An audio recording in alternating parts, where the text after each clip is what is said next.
Hello दोस्तों, राधे राधे। मैं माता रानी का प्यारा सा गीत सुनाने जा रही हूँ दोस्तों, जरूर सुनिएगा। घर जाता आइलू जी मैया बरसाता आइलू जी, घर जाता आइलू जी मैया बरसाता आइलू जी।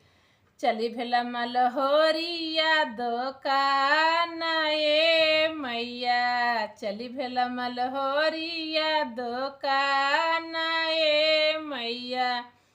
पहले से आई तलजी मैया सब फुलवा रखा तुलजी, सब फुलवा गईलो बिकाई ए मैया, सब फुलवा गईलो बिका ये मैया। घर जाता आइलू जी मैया बरसाता आइलू जी, चली भेला बाजा जावा दुकान ए मैया, चली भेला बाजा जावा दुकान ए मैया। पहले से आई तलजी मैया सब चुंदरी रखा तुलजी, सब चुंदरी गईलो बिकाई ए मैया, सब चुंदरी गईलो बिकाई ए मैया। घर जाता आइलू जी मैया बरसाता आइलू जी, घर जाता आइलू जी मैया बरसाता आइलू जी।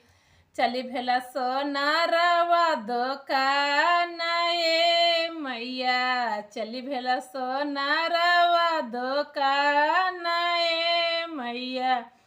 पहले से आई तलजी मैया सब हरवा रखा तुलजी, सब हरवा गईलो बिका ये मैया, सब हरवा गईलो बिकाई ये मैया। घर जाता आइलू जी मैया बरसाता आइलू जी, घर जाता आइलू जी मैया बरसाता आइलू जी। चली भेला हलवा हिया दुकान ए मैया, चली भेला हलवा दुकान ए मैया। पहले से आई तलजी मैया सब पेड़वा रखा तुलजी, सब पेड़वा गईलो बिकाई ए मैया, सब पेड़वा गईलो बिकाई ए मैया।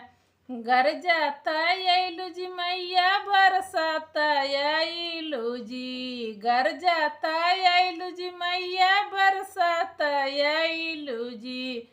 चली भेला मनहोरिया दुकान ए मैया, चली भेला मलहोरिया दुकान ए मैया। पहले से आई तलजी मैया सब सिंदूरा रखा तुलजी, सब सिंदूरा गईलो बिकाई ए मैया, सब सिंदूरा गईलो बिकाई ए मैया। घर जाता आइलू जी मैया बरसाता आइलू जी, चली भेला मलहोरिया दुकान ए मैया, चली भेला मलहोरिया दुकान ए मैया। पहले से आई तलजी मैया सब लहठी रखा तुलजी, सब लहठी गईलो बेचाई मैया, सब लहठी गईलो बेचाई मैया।